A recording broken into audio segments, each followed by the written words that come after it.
องามไทยลือผ้าทอทำมือเรื่องลือกินพอน้ำไหล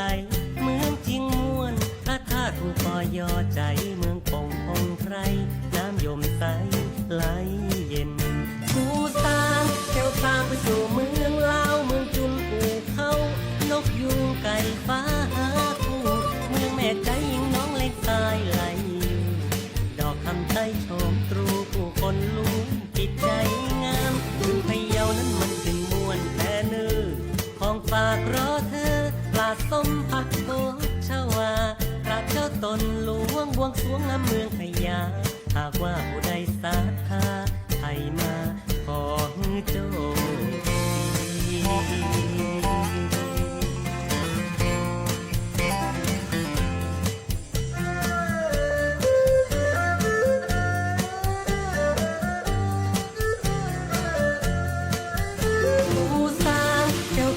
สู่เมืองลาวเมืองจุนปูเขานกยูงไก่ฟ้าหาคู่เมืองแม่ใจยิงน้องเล็กทรายไหลดอกคำไทยโฉมตรูผู้คนล้วนจิตใจงามเมืองพะเยานั้นมันเป็นม่วนแต่เนื้อของฝากรอเธอปลาส้มผักโตชวาพระเจ้าตนหลวงบวงสรวงงามเมืองพะยาหากว่าผู้ใดศรัทธาไทยมาขอฮือโจ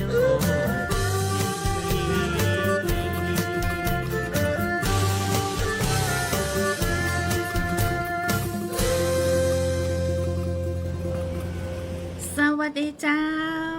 สวัสดีคุณผู้ฟังเจ้าสวัสดีน้องเต้โตยเซอร์ไพรส์เด้อครับสวัสดีครับคุณผู้ฟังครับคนเมืองเซอร์ไพรส์นี่เป็นยังไงหาอย่างหาเดี๋ยวต้องถามยายกิงแก้วกับแม่มอนเซอร์ไพรส์นะวันนี้ดีเจน้องเต้มาเนอะแม่นะเจ้ายายกิงแก้วแม่มอนสาวไลดอยนะตะวันนี่เป็นกึศตึงหาไอเต้นะโอ้วันนี้เต้มาแล้วนะเจ้าคุณผู้ฟังเจ้าโทรมาได้เนอะพายอยากจะอู้จากับน้องเต้นะนั่นทันก็มาละบัดทันขาดขำแต่สายนี้จากที่ไหนสวัสดีเจ้าสวัสดีครับเจ้าครับสวัสดีครับโอ้ยังไม่ได้รับสายเต้อยังไม่ได้รับสายเต้อกะไอเต้อู้เลยสวัสดีครับไผ่กินเติงหาเจ้าน้องเต้คิดถึงไต้หวันคำแต่ว่าแม่สวัสดีครับแม่บุญนักแม่นก็เจ้าโอ้สวัสดีครับโอ้ครับแต่ความคิดถึงแต่ว่าขอบคุณครับเจ้าขอบคุณเด้อจัดเพลงที่นุกปอเฮยให้นะเจ้ามาเป็นอย่างเจ้าขอบคุณมากๆเลยขอบคุณประดับเฮ้แม่จ้ามาเป็นยังเจ้าดีเจ้าอันนี้จะขอฟังเพลงอันนี้นะวิญญาณแม่ได้ก็เจ้าวิญญาณแม่อีหนอได้กะได้หมดนะถ้าเพลงตีเป็นบะมีลิขสิทธิ์แทงนี่นะเปิดใจหมดจ้าแม่แต่งทุกอย่างทุกแม่แม่เจ้า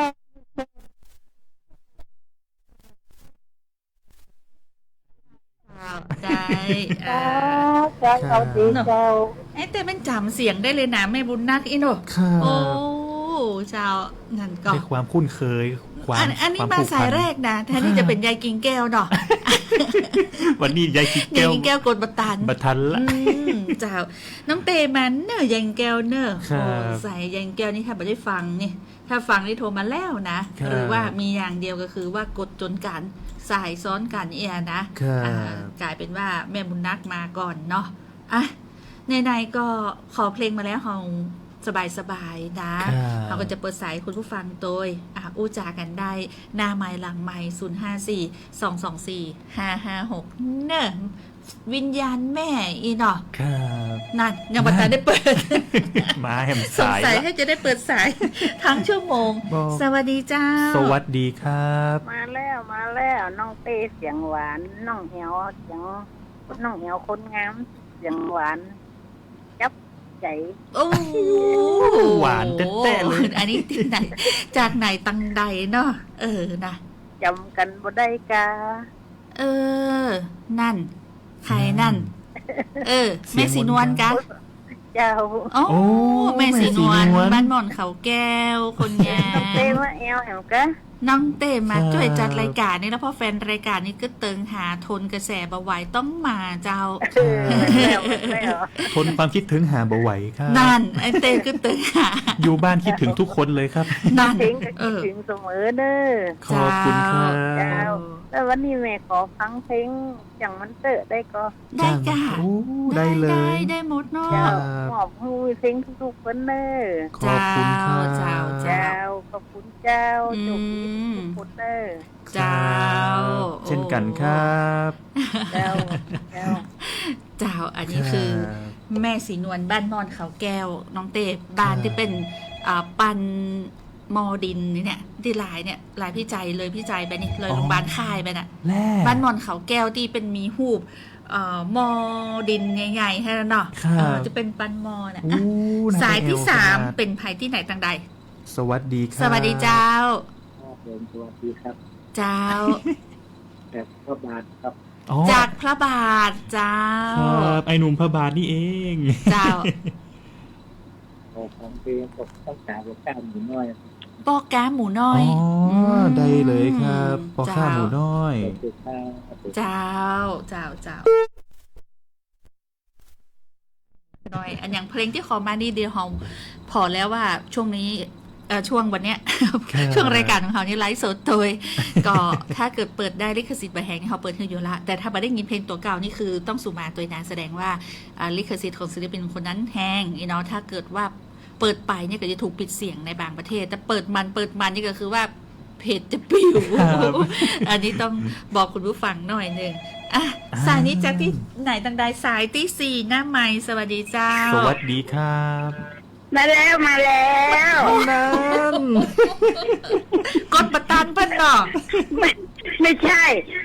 น้องยายไปกราบมาจะมาเข้ามาถึงก็รีบมาเปิดวิทยุ โอ้ยได้ยินเสียงหลานเบา อ๋อ อันนี้แหละ นาง ไอ้หลานเบานี่ ถ้าย้ายมาจุดถูกหมาน่ะเนี่ย อักกระโทอ๋อนี่ ถ้า ยั ย้าย ง มาจุดถูกหมาเนอะ อธิษฐานเลยก็ย้ายอธิษฐานเลยแหละ เด้อ โน่ ขอมือไอ้เต้บ่อยากไปจากสวทแล้ว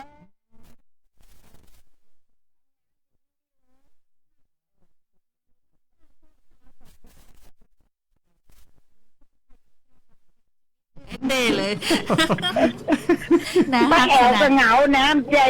มูย้ายเหงาคนเดียวนะ ดู คิดถึงหาทุกคนครับย้าย อืม แล้วป้าแล้วย้ายอย่างคนกับเกี้ย เจ้า เพิ่นยังปากหวานกว่าไอ้เต้อีกไง ดึงเจ้า ม่วน ยายกิน เนี่ แก้ ยว นะ ยายของยายยังไม่ได้เก็บ เปิดประตูเข้ามาเสียบปลั๊กวิทยุ แล้วมันปวด อืม ทีมันออกไปตั้งนาน เออ เข้าห้องน้ำก็ฟังอยู่ม่วน ก็เอาวิท เนี่ย ยุเข้าไปเข้าห้องน้ำเลย ทำให้คนเฒ่าคนแก่มีชีวิตจิตใจรู้ไหม ครับ เออเจ้ากระตึงบอกแล้วว่าแท้ไอเต้เป็นยังบ่ไปมหาลัยเตื้อยาเดี๋ยวไปตึง ไม่ได้ไปอะ อืม กันเดียวเนี่ยกันเดียวต้องต่อป้าแอเห็นนะทำต่อแย่เลยนะบอกให้เออ ต้อง เจ้าร อฟังเลยย้าย เจ้า ครับ อ่ะ เออ กัดไหนกัดอกเนาะ ไอเต็มมันจึงเจริญ มัน ขอบคุณ พูดจัก ครับ หูจักอย่างนั้นเนาะมันจึงดีอ่ะเป็นดี คนแบบว่าหูจักกาลเทศะเนาะหูจักคนเฒ่าคนแก่บ่ถือว่าเป็นคนเฒ่าแบบอีเนาะอย่างยายกินแก้วอีน่ะต้องอู้อ่ะ ดูระบายออกมาทั้งหมดไอเต้มาละ คน เออ เข้า ไป หัว กา ใจ รกระมวลเนอะ เจ้า นี่คนจักตะกี้เขา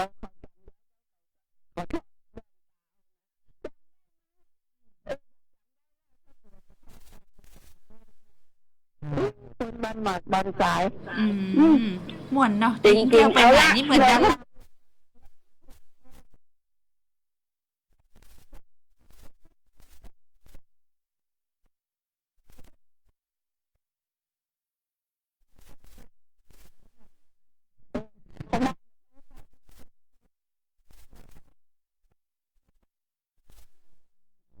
เอาละมาละ เออ เจ้าอ่ะยายกินแก้วหายกัดอกล่ะ ขอบคุณครับ ลืมไปเลยว่ามีขายขอเพลงยังอ้าวสายที่5นะไหม เอาละ มันต้องได้ขอฟังเพลงละสวัสดีเจ้า สวัสดีครั ครับ บ เจ้า อยากนักเจ้าพ่อขาครับ นาแก้วเกาะค่ะเจ้า ครับขอเพลงอย่างก็ครับ ขอฟังเพลง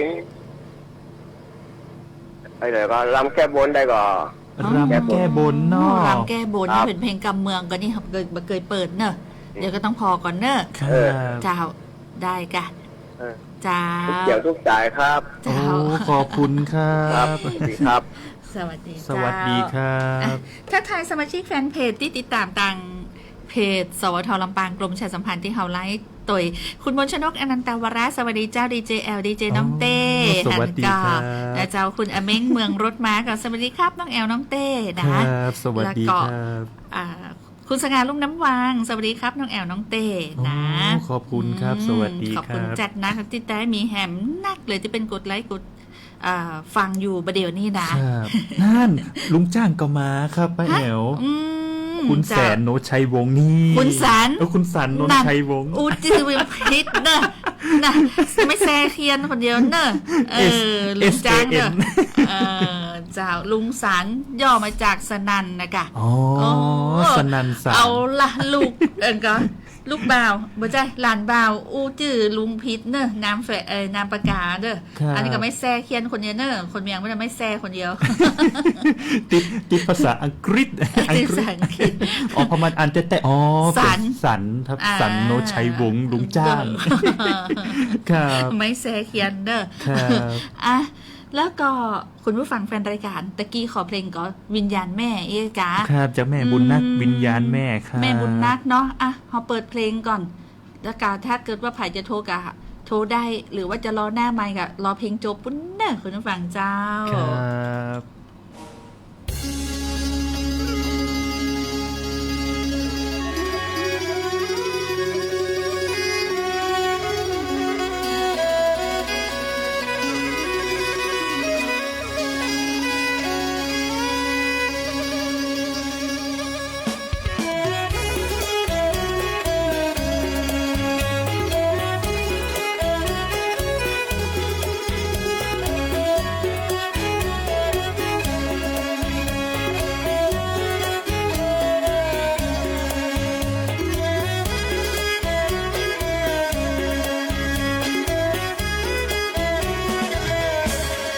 12 เดือนเป็งเลิกเล็งสองหันแสงทองนวลจันทร์ฟังแสงเจิดจ้า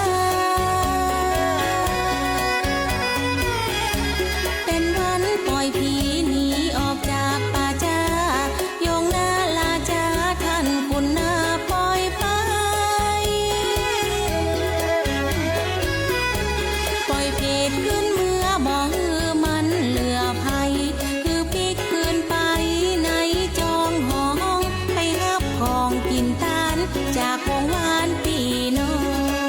งจะตาเปจ้าบาปฆ่าตุกขังวิห้องเสียงดังยังแดนต่ำใจนรกกับภูมิไฟสูมเดือดไหมวิบากเป็นใบกำไพเวนมันว่าหวังว่าฮับสำหรับจังหันญาติวงวานบ้านเหนือบ้านใต้หมู่พี่เพศสอดซอกเลาะหาตามป้อมไม้วิญญาณของแม่แวะมาหาลูกหลานมารับของกินตาลข้าวหวานเสื้อผ้าลูกแม่อยู่ไหนจะได้มาจ้าแม่มานั่งท่าตั้งแต่เจ้าก่อนงานทรมานอยากทุกข์พลาดลูกก็ตากเหยตั้งแต่ตายวางไว้ยังบ่ได้กินข้าวบ่มีไผต้านหามาเมินแต่เรายืนท่าแจงวัด ใจลูกแม่มีไหนแม่บ่ได้กินข้าวแม่เฝ้าขอหาตั้งแต่ตาเจ้าพระทรงองค์เจ้าหยาดน้ำไม้ตาเข้าป่าและดินทั้งสิ้นของหวานแม่ยังบ่หันของตาลสักหน่อยแม่เฝ้าขอหาน้ำตาแม่ปอยหมู่เพื่อนมาด้วยกันปันยังได้เข้าของได้แต่ยืนมองน้ำตาน้องใบหน้าช่วยเฮาพ้องเตอะคนเยอะหลายแต่ว่าช่วยพอลูกลาคือขาสักกำควายมายาวๆลูกเต้าบ่จำจะเลยมองยามเวลายามอย่างอีแสนเวทนามาให้หาลูกลีลูกติดธุระกะว่าบ่สนใจเพราะบ่ห่วงอะไรดวงไทยแม่เจ้าไปส่วนเสหาสุรานำเหล้าเมากินปลากินข้าวเจ้ากลืนได้ลงคอปีใหม่หนึ่งเตือในเมื่อมาขอลูกแป้งหน้างอบอกให้พ่อนะเอาไว้หันก่อนเตอะเงินมาเยอะเตือนะมรดกตกค้างป่าวางอับสูญลูกหลานลืมบุญคุณบ่นึกถึงคุณค่าตั้งแต่นี้ไปยาวไกลไปนะคือสู่นั่นกาตกต่ำเพียงดินไร้เข้าของสินทรัพย์จนอับทำกินมีแต่ข้าวมนทินมีสินเต็มบ้านมีแต่ความชิบหายภายในก่อกันทำให้เวว่าเกิดคนละหนทั่วทุกตำบลชุมชนหมู่บ้านหล่นแล่นไปมาที่สาสีด้านห้องหุยสองสานมองว่านา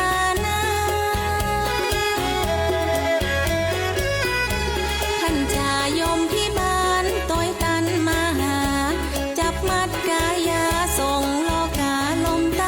เพราะว่าหมดเวลาจำเป็นต้องลาพ่อควายยมพาบ้านเจ้าขาขอเวลาก่อนบอกข้าเจ้าขอรอลูกแถมสักหน่อยยังบ่ได้กินหยัง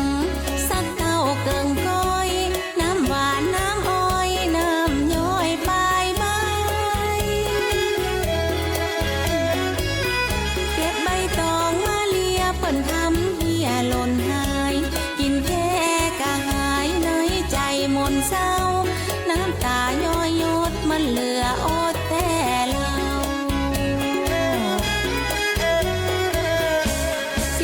12 เดือนเต็งฮือเล้งพอหันของหวานข้าวมันยกตาลปั่นฮือลูกเต้าเหล่าหลานปากันไปซื้ออย่าได้ดักดานดื้อพ่อแม่เขารอ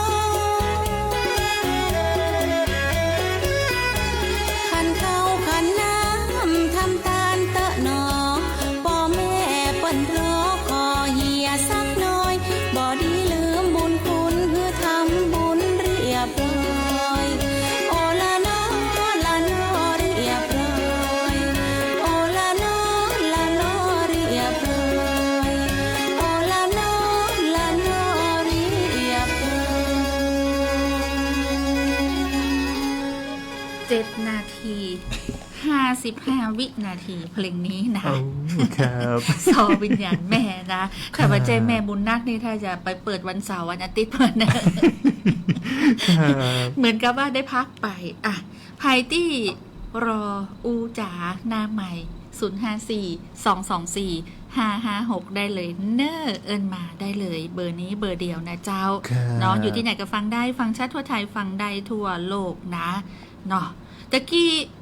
ฟังในบทเพลงกำว่าอะไรยังก็ที่ไปแอลถามว่าเฮ้ยไอเตทันลัดอีกก็ ครับทลาด ทลาดอีเนาะ ทลาดครับ ทลาดไผ่ฮู้พองกับว่าทลาดนี่แปลว่าอันหยังแปลเมืองเป็นไทยกับเมืองวรรณกรรมวันนี้เสนอคำว่าทลาด ทลาด หรือว่ามีที่ไหนที่ห้องนอกเหนือจากคำว่าทลาดพ่องน่าจะมีหลายกรรมแล้วก็คนเมืองในแต่ละพื้นถิ่นอาจจะอู้แตกต่างกันไปนะทลาดสวัสดีเจ้า สวัสดีครั ฮัลโหล บ เจ้า สวัสดีครับ เจ้า ครับ สวัสดี ที่กดฮิตไปแบบได้ฟังเพลงจะก โอ้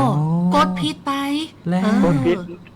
กดฐานีอื่นไปเหี้ย นั่นก็แสดงว่าไม่ได้ฟังสวทกดเบอร์พิษนะเนาะ ครับ ปั่นใจ ผมจำเบอร์ไม่ได้อ่ะ 054-224-556 จดใส่ปฏิทินปักกระตื่นเลยเนอะ ครับเดี๋ยวผมจะเอาปั๊มเอาตัวเบอร์เลยเต็มบ้านเลยเดียว อยากจะฟังเพลงอย่างที่ผมไม่ได้ฟังเพลงนี้เนาะ ครับ อ๋อ เพลงอย่างเจ้า อันผมขอลงทางรักมีก็ครับ ช่วงนี้เป็นบทเพลงกำเมืองเนาะ ครับเนี่ยหลงทางรักเนี่ย ไผ่ห้องนี่ ของไผ่นะครับหลงทางรักนี่ของไผ่ ผมจำชื่อไม่ได้ครับคนร้องอ่ะ อ๋อ โอ้ แต่อยังน้อยก็มีชื่อเพลงมา หลงทางรักนี่ปกติแล้วจะเป็นเพลงลูกทุ่งนะเหมือนก็ เพลงอันเนี้ยอันดีเจครับ เจ้า ขอร้องจะเรียกป้ามีก็ครับ ขอร้องจะเรียกป้านึกว่าขอร้องอย่าห้องลุงหัว ครับ ถ้าขอร้องนี่จังน้องห้องลุงนี่มีอยู่นะขอร้องอย่าเรียกป้าอีกอะ ครับผม โอ้จะมีป่ะฮะเดี๋ยวก่อนเน อันนี้ อะ ลุงมอบให้ทุกเสียงทุกสายเลยครับแร่ ครับผ โอ้ ม ขอบคุณจัดหนะครับ ขอร้องอย่าเรียกป้านี่เป็น ครับ เย็นจิตพรเทวีป่ะนะอันนี้นะเดี๋ยวจะส่งเพลงกำเนียง จากหนุ่มโพธิ์ทองวันด่านจำขานี่นะครับเนอ หนุ่มโพธิ์ทองบ้านด่านจำค่า ครับ เจ้า จากหนุ่มโพธิ์ทองอีน้อ ครับ เจ้าขอบคุณจัดนักที่ขอมาแต่ละเพลงไอ้เต้ ครับ เพลงลูกทุ่งเก่าๆทั้งนั้นเลย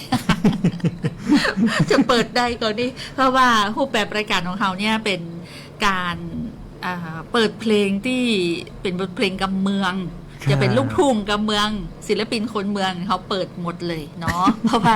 รายการของเขานี่ขออนุรักษ์ไว้1 ชั่วโมงนะว่าเป็นบทเพลงกำเมืองล้วนๆจำชื่อเพลงไม่ได้จำศิลปินเพลงของไอ้นั่นเนี่ยของศิลปินคนนั้นอีกก็ได้ หรือว่าถ้าห้องมากับจะเซาะคืออยู่นะแต่ถ้าเป็นลูกทุ่งหรือว่าเป็นเพื่อชีวิตเป็นแนวอื่นนี่เปิดมาได้แต่นะ ค นะ รับต้องขอสุมา อ่ะ แต่ คำว่าอู้กำเมืองมีที่ไหนที่ห้องนอกเหนือจากทลาด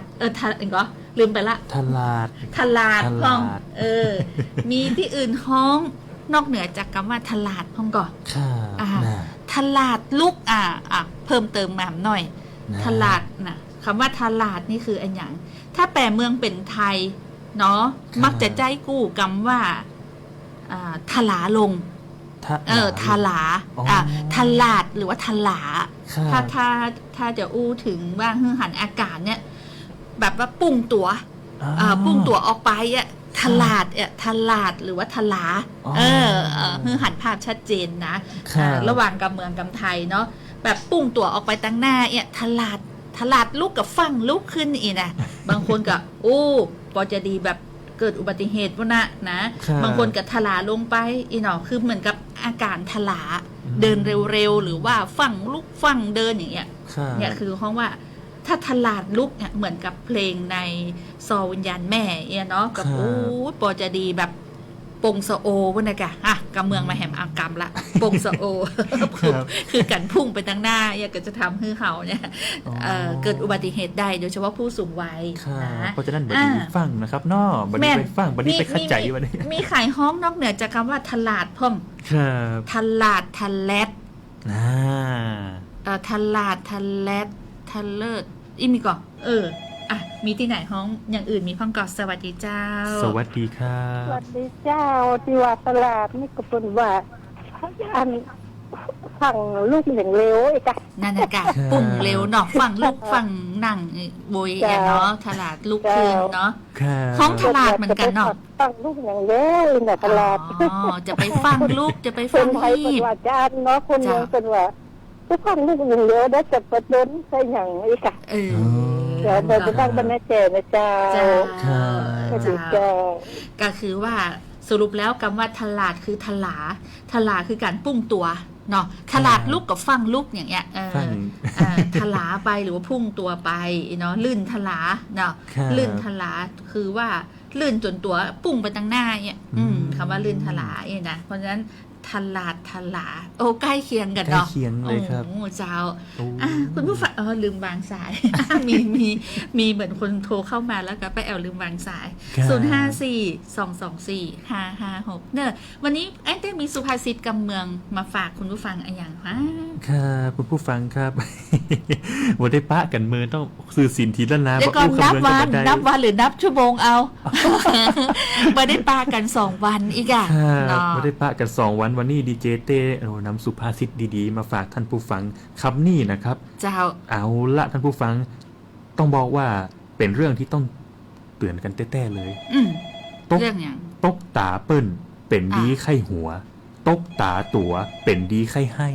นั่นแปลว่าถ้าเป็นเรื่องของคนอื่นเนี่ยหัวเราะเยาะเขาแต่เป็นเรื่องตัวเก่านี่โอ้มาห้องให้มาเสียใจเพราะฉะนั้นแล้วอย่าไปหัวเราะความผิดพลาดของใครก็ตามนะครับผู้ใดก็ตามอย่าไปหัวเราะเยาะเขาเพราะตัวเขาก็อาจจะมีความผิดได้เช่นกันครับก็คือยังเอาตัวบรอดเนาะจะไปตกตาเปิ้นเป็นดีไข้หัวตกตาตัวเป็นดีไข้ให้อันเนี้ยเนาะสายนี้จากที่ไหนตังใดสวัสดีเจ้าสวัสดีครับสวัสดีเจ้าเจ้าครับจำได้ก่อใครน่ะบ้านวังหม้อเจดีสาวเจ้าฟังเพลงกระเทยหลงทางเลยสิแม่บ้านวังหม้อดีเจดีสาวกระเทยหลงทางเจ้าขอบคุณครับได้เจ้าฟังด้วยกันผู้คนเนาะได้เลยครับขอบคุณครับเจ้าขอบคุณจัดนักเนอะแฟนรายการตีอูเอิญมาถึงกันนะสื่อสินถิ่นล้านนานี่ขอเพลงนี้คิวยาวไปถึงไหนบ่ฮู้ละจะเปิดตาพ่องแบบเปิดตาหลายไอ้เต้นี่จดไว้กู้คนเลยนะที่แนะนำบทเพลงมาบัตกบัลลนเลยนะถ้าเปิดวันนี้บัตรตันก็จะเปิดไปแฮม3 วันยังยาวไปถึง3 วันนะคิววันนี้นี่ถึงวันพุธวันศุกร์แล้วกันยังเปิดบอกครบเตือคุณผู้ฟังเจ้าเนาะบางคนบอกเป็นยังได้กับดีเจนเตะก็ดีละอีดูเด้อแม่นก่อนคิวเพลงยาวนะครับเพราะว่าถ้าดีเจลุงตะกี้บอกว่ายาวถึงแม่เมาะเฮานี่ต้องยาวไปรุ่นลำพูนเชียงใหม่นะเนาะว่ากันไปนะเจ้าพูดถึงความ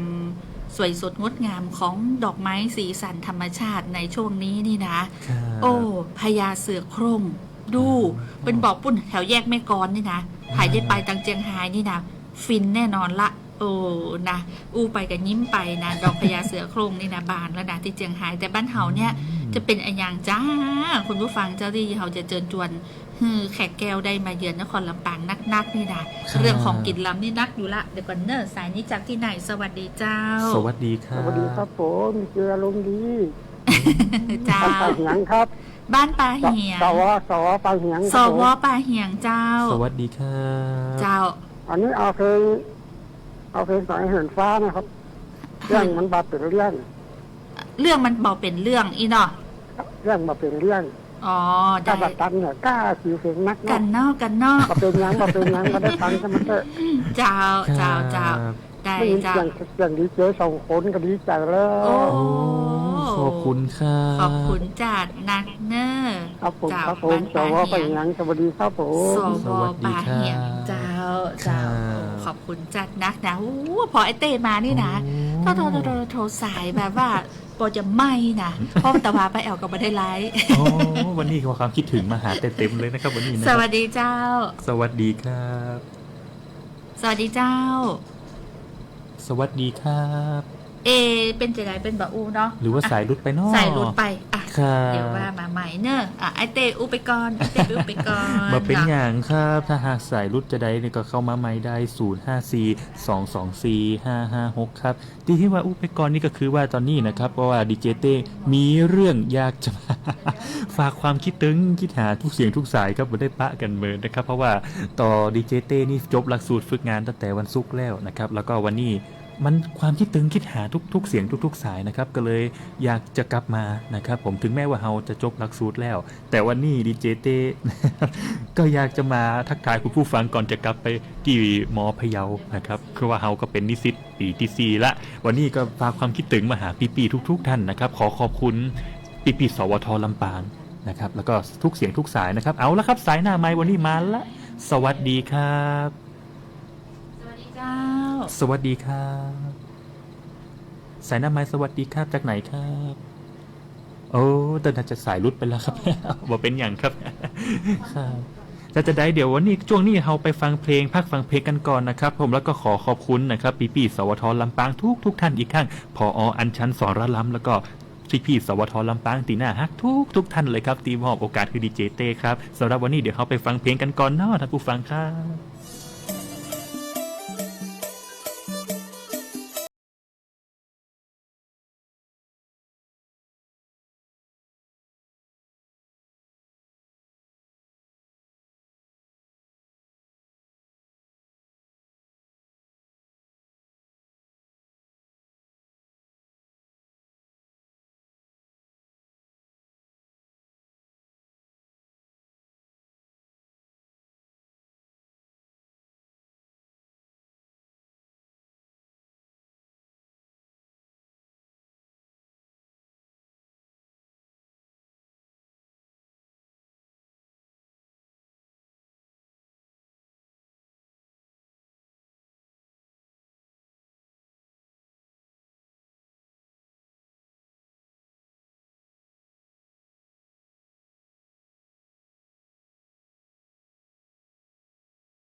ตึงบันล็อกนึกว่ากันน็อกพิเศษ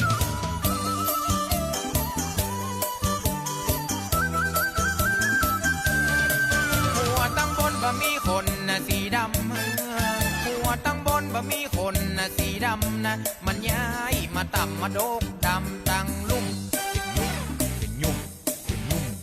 ยุ่งเป็นยุ่งเป็นยุ่งตามเก้าแห่เก้าแขนมีเงินสักแสนจะปลูกผมแทนเชิดยิงนะเอาอย่างดอนคิงโปรโมเตอร์เงินหนาหัวอย่างป่าหญ้าคาไผก็วันแน่ประเดี๋ยวเฮาแย่เพราะบ่มีเงินทังหัวอย่างอีคิวสั่งมันเลยบ่ดังนับเตือน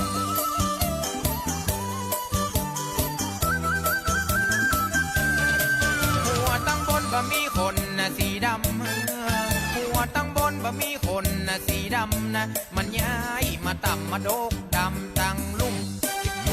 เป็นยุ่งเป็นยุ่งเป็นยุ่งเป็นยุ่งเป็นยุ่งตามเก้าแห่เก้าแขนมีเงิน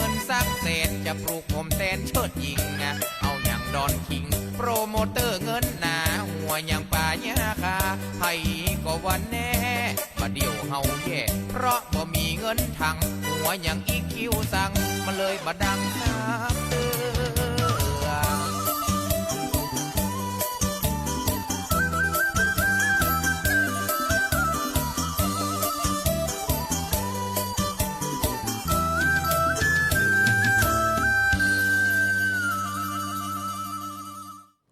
ครับคุณผู้ฟังครับแม่กลับมาเห็มจ้วงต้องบอกว่าเวลาแห่งความสุขของเฮานะครับทำไมมันน้อยนิดแต่เลยนะครับแต่บ่เป็นอย่างครับเพราะว่าเวลาเฮาน้อยก็จริงแต่ความห่วงใยความคิดตึงคิดหาของท่านผู้ชมท่านผู้ฟังของรายการซื้อสินทินล้านนาทุกท่านจะยังคงอยู่ตลอดไปครับ เพราะดีเจเต้มาวันนี้เป็นแบบมาเซอร์ไพรส์ มาแบบได้บอกกล่าวตัวเองนะครับผมเอาละครับช่วงสายสุดท้ายนะครับในช่วงท้ายนี้มาจากไหนเนาะสวัสดีครับ สวัสดีครับ สวัสดีเจ้า จากไหนครับ นั่น ต้นนั้นเตอ สัญญาณ สายถ้าจะหลุดสัญญาณ ครับ บดีลองเช็คสัญญาณใหม่เนอะคุณผู้ฟังเจ้า มาเป็นอย่างครับท่านผู้ฟังครับในช่วงใต้นี่นะครับ เพราะว่าดีเจเต้นะครับยังอยู่ท่านผู้ฟังต่อนะครับผมในรายการถัดไปก็คือวิทยุลำปางนะครับ เจ้า ก็ยังอยู่กันต่อวันนี้มาเพราะความคิดถึงติ๊กคลิกหาแต่เลย นะ นะ มาละ มา เดี๋ยวกันเนอะสวัสดีเจ้า สวัสดีครับ อ่ะ สวัสดีครับ บดีเนี่ยคือว่าคุณผู้ฟังต้องไปเช็คโทรศัพท์ละ อ่า เงียบปิ้งเลยเนาะ นั่นนะครับ อ้าวขออนุญาตวางสายก่อนเนอะนะ มาเป็นอย่างครับท่านผู้ฟังครับ เพราะว่าอย่างน้อยเฮาโทรมาคนที่โตมานี่เขาจะรู้ด้วยตัวเองละว่าเขาเป็นคนโทรฝากความคิดถึงมาละ เนาะ เพราะเราก็ได้ยินละค เจ้า รับครับ ประเดี๋ยวนี้บ่าย2 โมงจะ50แล้วนะครับ อ่ะนะ นะ แล้วก็มีความพยายามเนาะเดี๋ยวกันนะ สวัสดีเจ้า สวัสดีครับ โอ้ อ่า ดัง มา ละ ละ ดังละ โทร เจ้า มาจากบ้านหน้าเจ้า โทรมาจากบ้านม้าเกาะคา ก็ค่ะ เจ้า ครับ ว่าใดเจ้า สวัสดีครับ ขอเพลงแม่ตึงหูเจ้า แม่ตึงหูม เจ้า แม่ตึงหูมบ่มีแต่ป้าตึงหูมก่อน เดี๋ยวก่อนนะวันนี้มีแต่ป้าตึงหูมนะแม่ตึงหูมมีแต่กาไข่ห้ เจ้า อง มองคือแม่ไม้บ้านมาทุกคนเจ้า อ๋อป้าตึงหูมนี่เนาะ ปลาตึงหูนี่นะครับเนาะ ป้าตึงหูมป้าตึงหูมได้เลย ได้เลย ปิด ค ค่ะ รับขอบคุณครับ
ส่งให้เรียบร้อยเนาะดีเจน้องเต้ ครับ แต่ว่าเขายังติดเพลงนะจ้างมันเตอร์นะโปรแกรมหมูน้อยเห็นนะครับ แล้วก็แฮมไลน์เพลงอย่างที่บอกว่าคิวเพลงนี่ยาวแต๊ดๆเลยนะวันนี้นี่ต้องขอสุมาคุณผู้ฟังตัวเนอ ครับ เนาะอ่ะวันนี้คึกคักเป็นพิเศษเนาะยังมีสายสุดท้าย น่าจะเป็นสายสุดท้ายก่อนค่ะสวัสดีเจ้า สวัสดีครับ สวัสดีทั้งสองรายงานตัว โอ้โหแม่มอ ละ น แม่มอนที่เมือง เจ้ามาจ้าที่กวามมาเนาะ เจ้า ครับ หอมปอยหอมปอย อ๋อ อ๋อ เจ้า คิดถึงสองคนเนี่ย เจ้า คิดถึง แล้ว แม่ โทร มอน มา ค หา รับ แน่ เจ้าเจ้า อยู่ดีน้องเต้มาก็ไปนี่เลยนะ ยังเจ้าน้องเต้ก็เติงหา เอ คุณ อ ผู้ น้อง ฟัง เต้อยู่นี่ยิงอ่ะ แม่นละเจ้า ช่วงความคิดถึงไปหาน้องเต้เตยน้อง ค หา รับ เต ข ย อบคุณค จ้า รับ เมื่อกี้เจ้าโทรมาหาก็ โอ้มาตั้งแต่ตะกี้แล้ว เรียบร้อย พลาด แล้ว พลาดเจ้า บ้านสองว่าถ้าแกน้ำเต้าแม่ก็ได้ละ เจ้า ลุงโบเอามาแจกอยู่เป็นซิกกว่าซองหน่อย เจ้า สมาชิกลุงโบFCลุงโบ เจ้าเจ้า จ้าแม่ก็จะใช้ซอง เจ้า ครับ จ้า ทำบุญนะ เจ้า อีน่าคิดถึง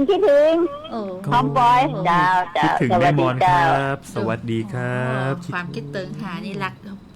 ขนาดนักนะวันนี้นะอภัยที่ยังไม่ได้โทรพ่องแล้วก็โทรมาก็คือว่าบัตตันเปิดนี่อ่ะ ครับ ในช่วงท้ายนี่เปิดใจเลย มา เปิดเพื่อโทรเข้ามา 054-224-556 ตั้งนอกอากาศเป็นจะได้พ่องฮ้อนกันพ่องก่ออากาศ ครับ เปลี่ยนโวยจะอี้นะ น่ะ โดยเฉพาะคนที่มีสัมพันธ์เป็นห้องว่าภูมิคุ้มกันบกพร่องอีนะหมายถึงว่า ถ้าภูมิตกเนี่ยก็จะเป็นเหมยเป็นไข้เนาะแล้วประเด็นนี้มีโรคใหม่ๆเนาะไอเต้เนาะ โอ้ โรคแพ้ฝุ่น PM 2.5 พ่องมาต่างอากาศเนี่ย น่า เชื้อโรคเนี่ยมากับอากาศมาจากควันปิด เพราะฉะนั้นในช่วงนี้จังหวัดลำปางของเขาได้ประกาศว่างดเผาได้ที่ลงทุกกรณีแล้วห้ามฝ่าฝืนเนื้อไผ่ตี้ฝ่าฝืนนะถูกดำเนินคดีทุกรายเจ้าถ้ามีหลักฐานนะท่านก็จะ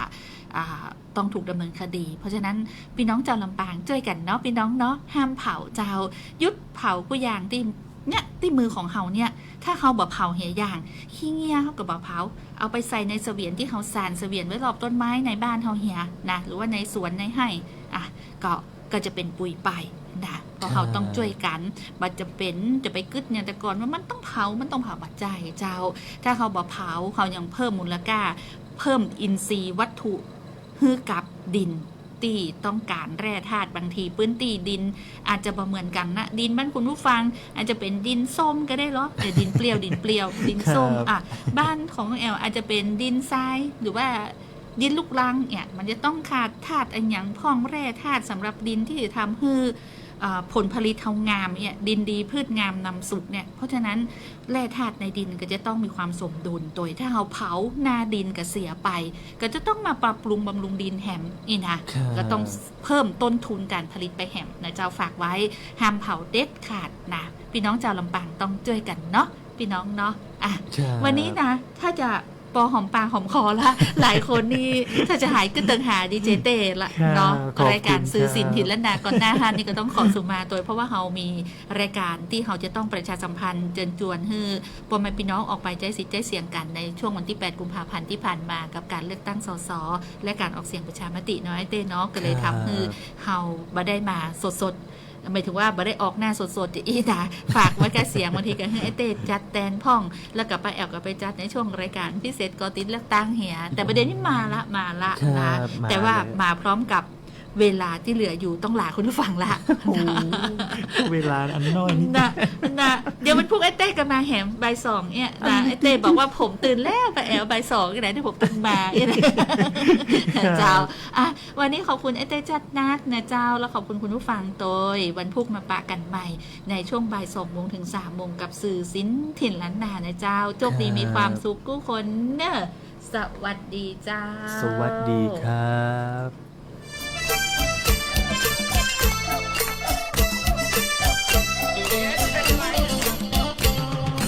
ดูกะไรดูสิน้ำใจสาวบ้านป่าลืมผ้าตรวจขี้งาโปยาและตองบุรีน้องลืมขี้โยไม่ค่อยมาลาพี่น้อยใจบอดีน้องเป็นสาวจีลืมแว่นลืมหวีที่เคยส่องแย่